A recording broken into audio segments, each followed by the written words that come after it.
হরে কৃষ্ণ, জয় জগন্নাথ। এবারে স্নানযাত্রায় আমরা গিয়েছিলাম পুরীধামে। চারপাশে ভিড় দেখলেই বুঝতে পারবেন ঠিক কত ভক্তের সমাগম ঘটেছে ভগবানকে একটিবার দর্শনের জন্য। কেউ কীর্তন করছেন, কেউ নৃত্য করছেন, আবার কেউ জগন্নাথ জগন্নাথ বলে চিৎকার করছেন। এই দিনটাতে ভগবান জগন্নাথ দেব মন্দিরের অন্তর্মহ থেকে বাইরে বেরিয়ে আসেন সমস্ত ভক্তকে দর্শন দেবার জন্য। লাইন দিয়ে একদম সামনে থেকে ভগবানকে দর্শনেরও সুযোগ রয়েছে এই দিনে। প্রায় 2 হাত দূরেই ছিলেন ভগবান জগন্নাথ দেব।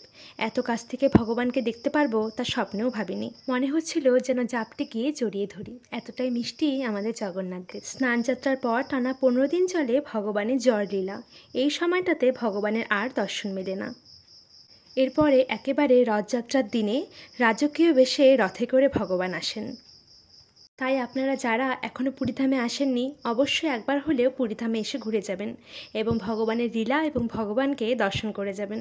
জয় জগন্নাথ।